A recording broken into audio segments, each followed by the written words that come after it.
karanasan mo po, tingnan ba nakasalanan natin dito? Media educators are working hard to defend press freedom. This corruption in media will introduce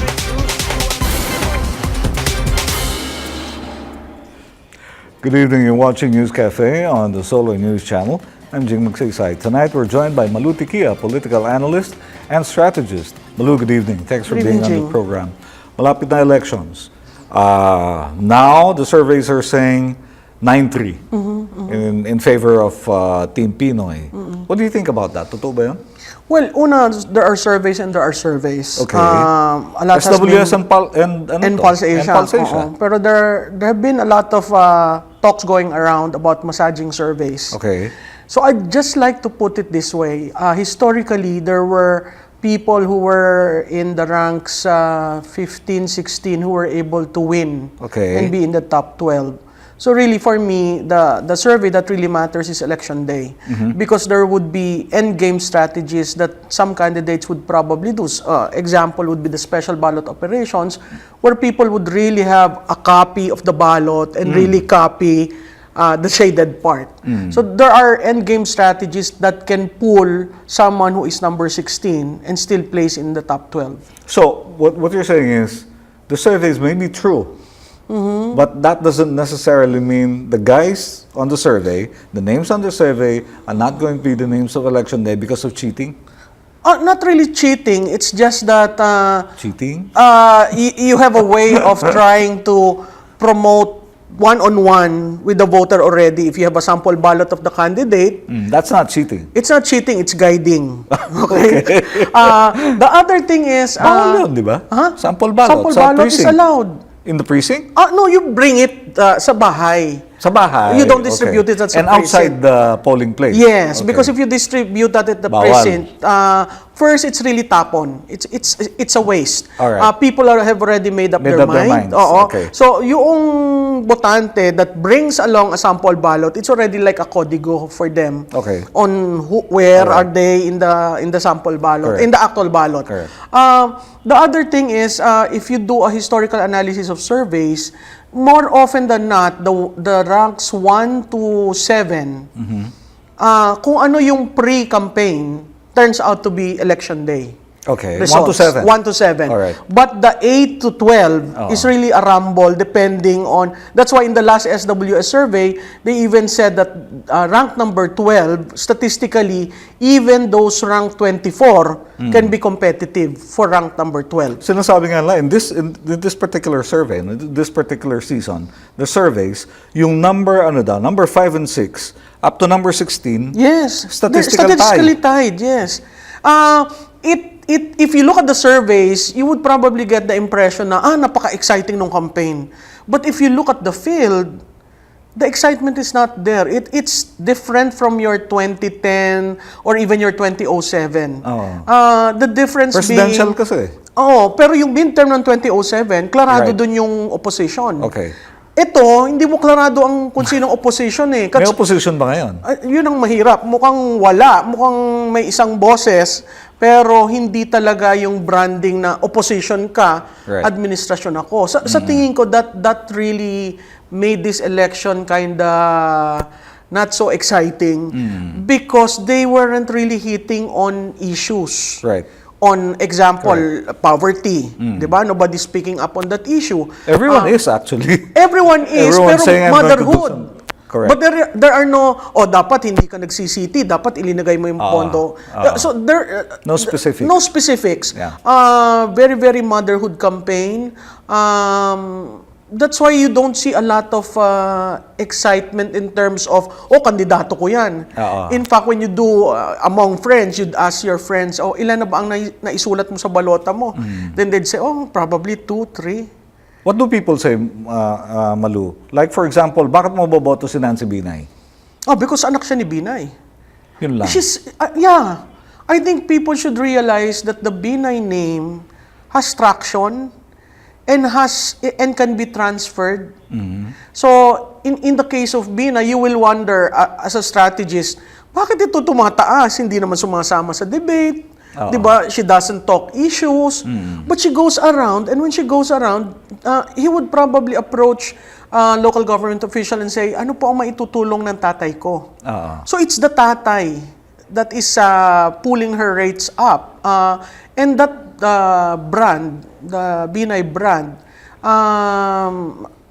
resonates at the local government level in terms of the OFW, in terms of housing. In fact, she is the only one with that unique messaging.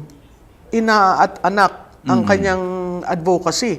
If you do an analysis of the 33, nobody talks about being ina and doing children Correct. politics. Correct. It's a different positioning. I don't know if it was it uniquely positioned her.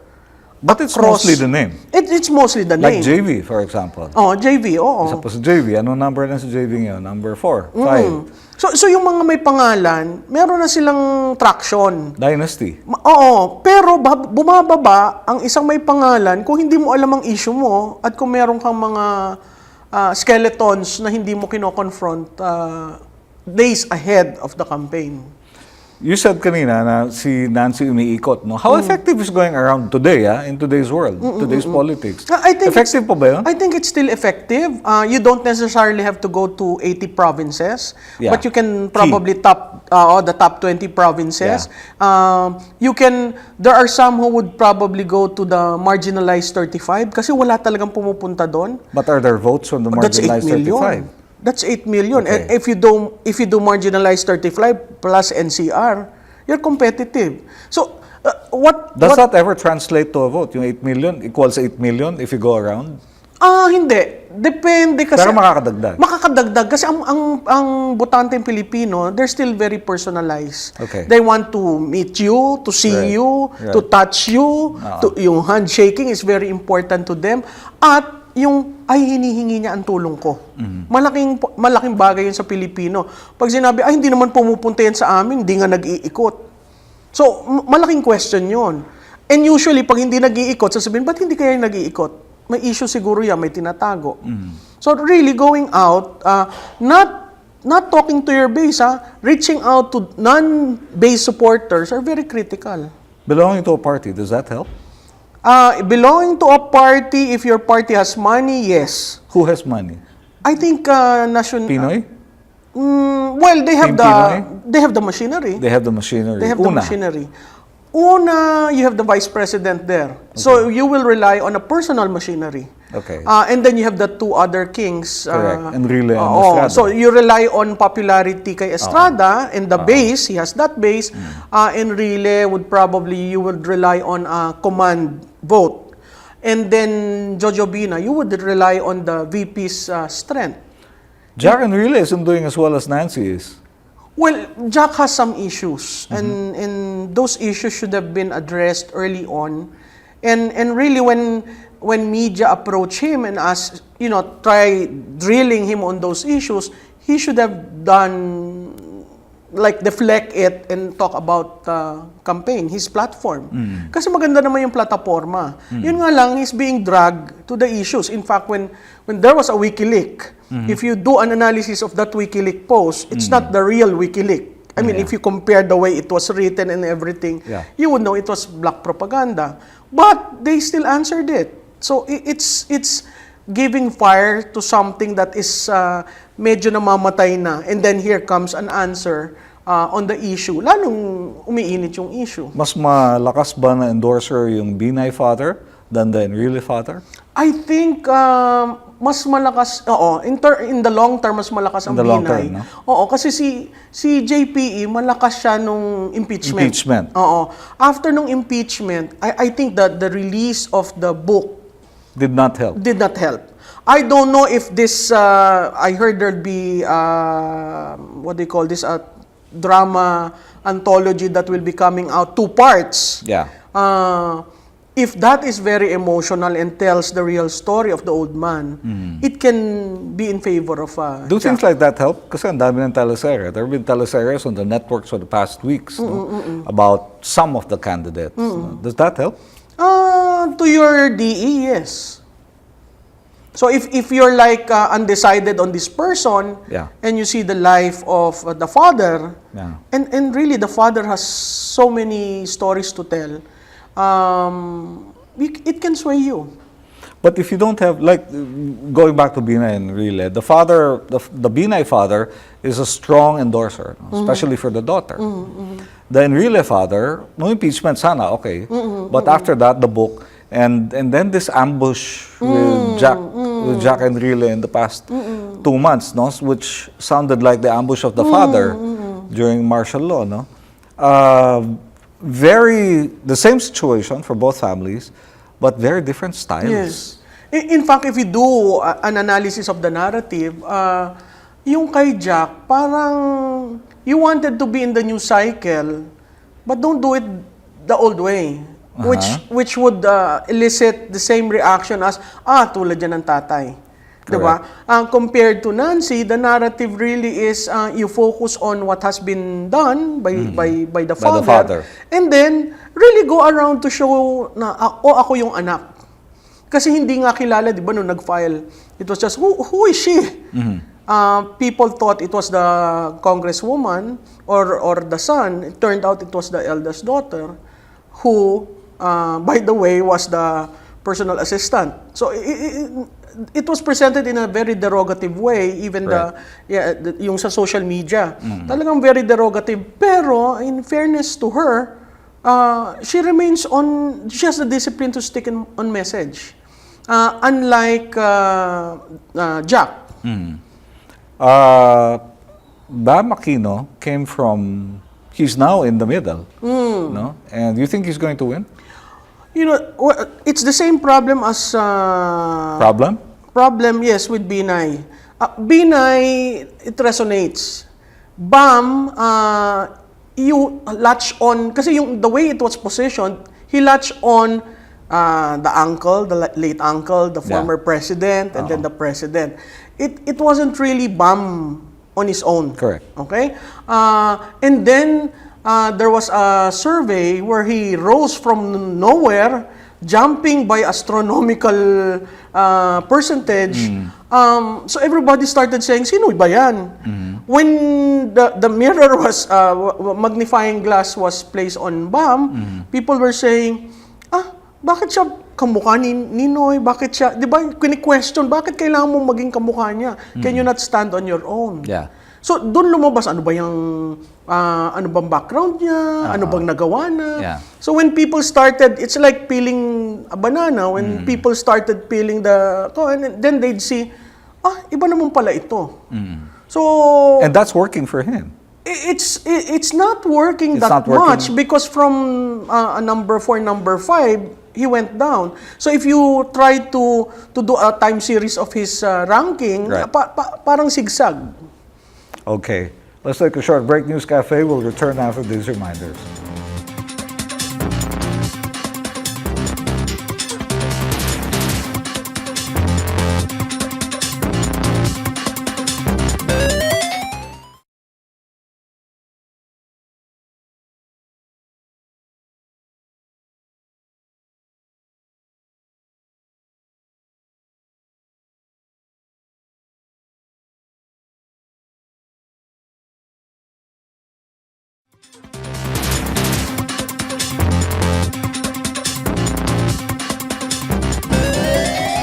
You're still watching News Cafe on the Solar News Channel, and we're still joined by our guest, Malu Tikia. Malu, thanks for being on the program.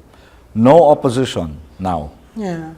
I think So everybody's going to work for the president after these elections. well, it would appear to be such, but I think if you only get 3 people winning from una, I think there will be a lot of realignment in the Senate.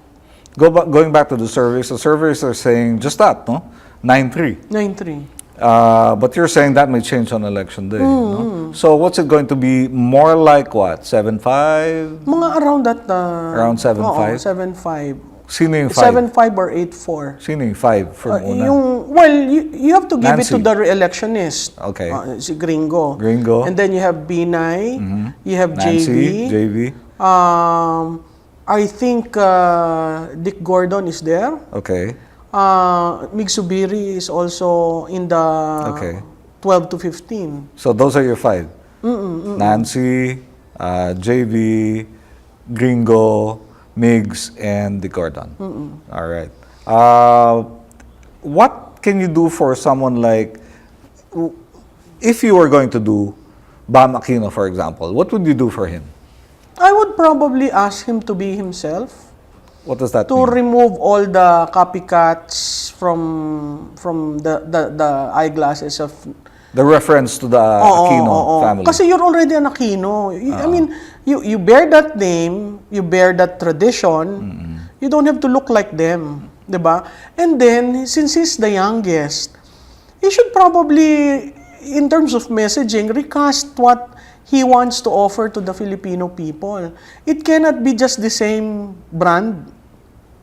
'Di ba? 17 days away, kaya pa ba yun? Oh, siguro meron siyang iibahin dun sa kanyang mensahe sa ad. Kasi yun lahat ang end game strategies ng karamihan ng kandidato. They want to do the last ad as the kicker. So, it would have to redefine him because he is sounding more and more like everybody else when he's actually the youngest and the freshest in terms of messaging. Do you think he can be a good senator? I think the learning curve will be there, but from his academic accomplishment, I Pwede. think he can be one. Where do the independents fit in all of this, Malu? Well, yung independents kasi, the problem with independents are, one, they started late. Second, there is no machinery. Third, there is no... when you've been around 40 provinces and you're tired and you don't see your numbers going up, and you don't believe in massaging surveys, then it will be down the hill for you. Kasi nawawalan ka na ng gana. Parang, I've done everything that is in the playbook. Why am I not, figuring in? If you've done everything that's in the playbook, what else can you do?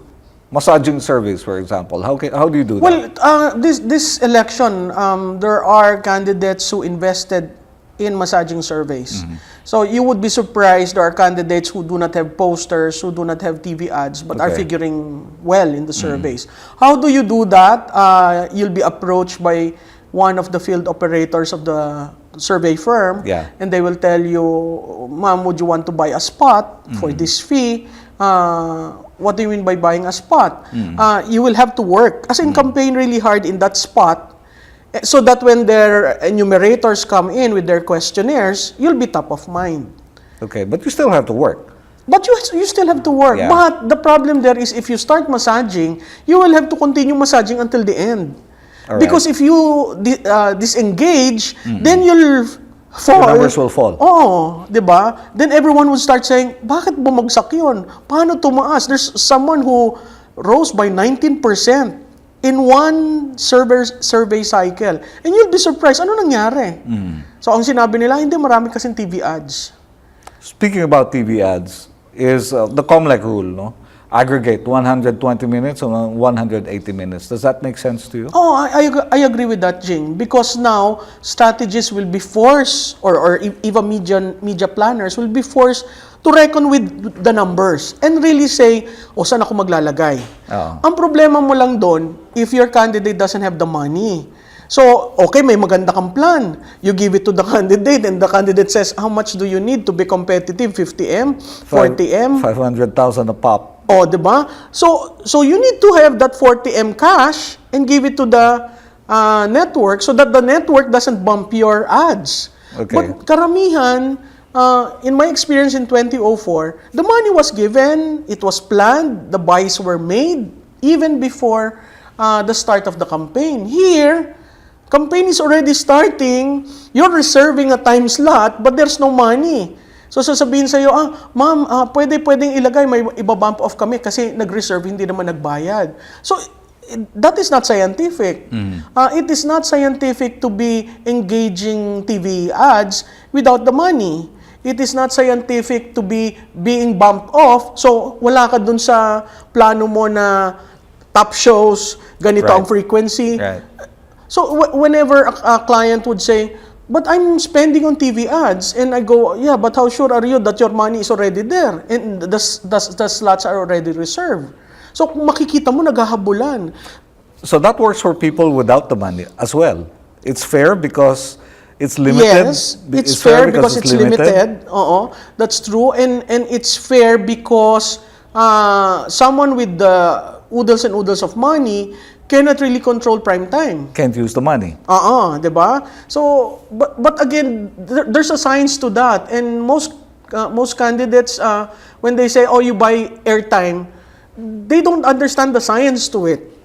That's why when they say, oh, umikot na ako, nag-ads na ako, bakit hindi ako tumataas? Eh, tingnan nyo yung frequency ng bilhin nyo. Tingnan nyo kung saan nakalagay yung ads nyo. I mean, who would bother watching your ads? Even if you have a very good message, if the ads would come out like 11:30 or 12:30 midnight, wala. But if you have a very good message and you have tons of money, like in 2010, Manny Villar, good message, galing sa mahirap, para sa mahirap.